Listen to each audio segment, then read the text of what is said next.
নরম তুলতুলে, মুখে দিলেই সাথে সাথে মিশে যাবে। একবার খেলেই মনে হবে এটাই জীবনের সেরা ভাপা পিঠা। আসসালামু আলাইকুম প্রিয় দর্শক, আজ শেয়ার করব নরম তুলতুলে আর ঝটপট তৈরি করার মতো একটা সহজ ভাপা পিঠার রেসিপি। এটা বানানো এতটা সোজা আর সময়ও খুব কম লাগবে, আর খেতে মাশাআল্লাহ খুবই মজার। তো ভিডিওটি অবশ্যই দেখতে থাকুন, স্কিপ করবেন না। চলুন শুরু করি। বিসমিল্লাহির রহমানির রহিম।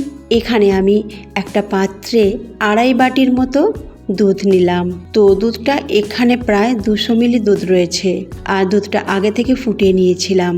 আর এতে একটু লবণ দিলাম, আর দিয়ে দিলাম গাজর কোরানো, কারণ এর কালারটা একটু অন্য ধরনের করব। সবসময় একই রকম পিঠা খেতে ভালো লাগে না, একটু আকর্ষণীয় হবে, একটু টেস্টও আলাদা হবে, সেই জন্য এখানে কোরানো গাজর দিয়েছি। তবে গাজরটা অবশ্যই ফাইন করে কোরাবেন।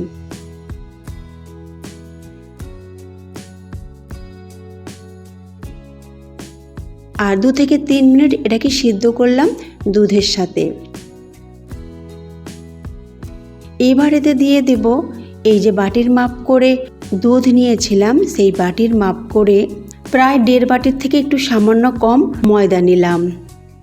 আপনারা চাইলে এখানে চালের গুঁড়া দিতে পারেন, তবে ময়দা দিলে পিঠাটা আরও বেশি নরম হবে। আর দুধের পরিবর্তে আপনারা এখানে পানি দিতে পারেন, তবে দুধ দিলে পিঠা অনেকক্ষণ নরম থাকবে আর স্বাদও অনেক বাড়বে।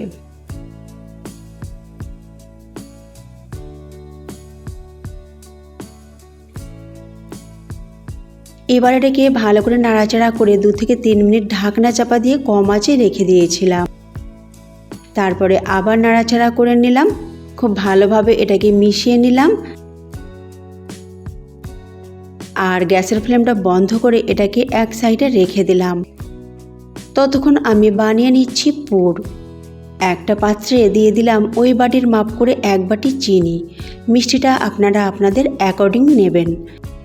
এবার এতে একটু পানি দিয়ে দিলাম আর গ্যাসের ফ্লেমটা মাঝারি করে দিলাম। চিনিটাকে একটু সামান্য ক্যারামেল করব। আপনারা চিনি ক্যারামেল না করে খেজুরের গুঁড়ো দিতে পারেন এখানে কালার করার জন্য। এবার নাড়াচাড়া করে চিনিটাকে ক্যারামেল করব। আর গ্যাসের ফ্লেমটা আমি কিন্তু মাঝারি প্রথমে রেখেছিলাম, তারপরে লো করে দিয়েছি, তা নাহলে চিনিটা পুড়ে যাবে আর খেতে ভালো লাগবে না। তো এবার দেখুন ভালো কালার এসে গেছে, একটু পানি দিয়ে এটাকে আরেকটু নাড়াচাড়া করে নিচ্ছি।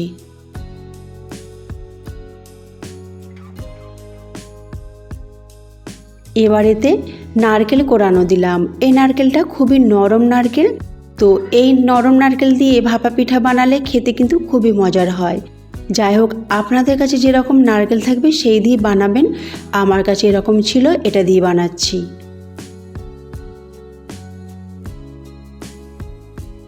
এবার এটাকে ভালো করে নাড়াচাড়া করে মিশিয়ে নিলাম। তারপরে একটু লবণ দিলাম, কারণ মিষ্টি জাতীয় খাবারে একটু লবণ দিলে খাবারের স্বাদটা অনেকখানি বাড়ে। আর একটু সুগন্ধি হবার জন্য দিয়ে দিলাম এলাচ। এলাচটাকে একটু ফাটিয়ে দেবেন, তাতে এর ফ্লেভারটা খুব ভালোভাবে আসবে। আর এটাকে মাখা মাখা করার জন্য চালের গুঁড়া দিয়ে দিলাম 1 চামচের মতো। এবার চালের গুঁড়োটাকে খুব ভালো করে মেশাতে হবে আর কম আঁচ করে রাখবেন। কম আঁচে এটাকে নাড়াচাড়া করে মিশিয়ে তৈরি করে নিলাম পুর।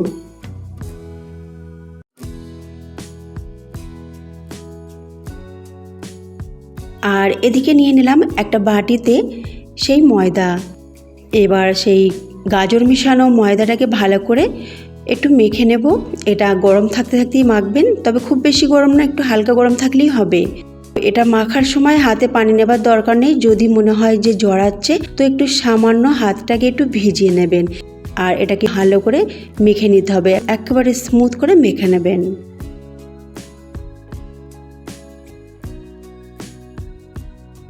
দেখুন আমার মেখে নেওয়া হয়ে গেছে। এবার তৈরি করে নেব পিঠা। তো আমি যেভাবে পিঠাটা বানাচ্ছি এর সময়টা কিন্তু খুবই কম লাগবে।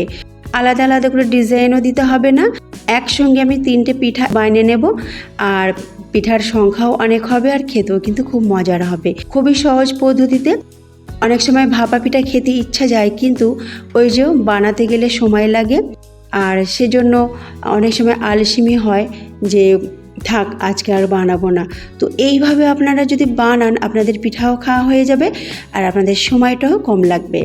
তো আমি একটা বড় লেচি নিয়ে নিলাম। লেচিটাকে এবারে ময়দা ছিটিয়ে বেলে নিচ্ছি, আর বেলে নিচ্ছি একেবারে রুটির মতো পাতলা করে। আপনারা চাইলে একটু মোটাও করতে পারেন, এতে কোনো অসুবিধা নেই। আর দেখতেই পাচ্ছেন আমি কেমন করে বেলে নিলাম।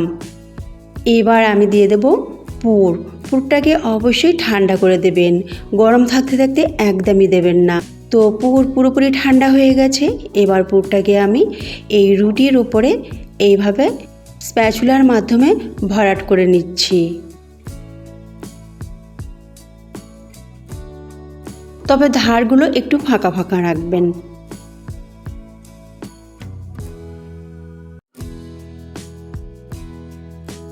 দেখুন আমি এই দিকটা একটু ফাঁকা রেখেছি, যেহেতু এটাকে আমি রোল করছি। তো এই দিকটায় আমি পুর দিইনি, কারণ এটাকে জুড়তে হবে, তো পুর দিলে জোড়া যাবে না।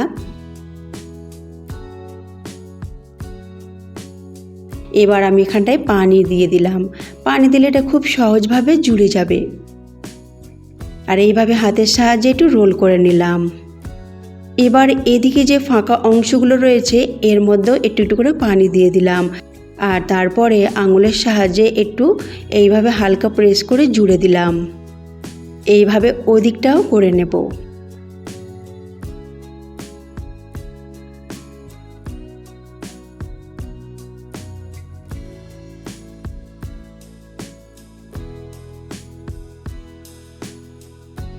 দেখুন আমি করে নিলাম। আর এইভাবে আমি আরও দুটো পিঠা বানিয়ে নেব। খুব সহজভাবে অনেকগুলো সিদ্ধ পিঠা আপনারা বানাতে পারবেন। তো তৈরি হয়ে গেছে দেখুন আমার 3টে বড় বড় পিঠা। এবার আমি সিদ্ধ করতে দিচ্ছি।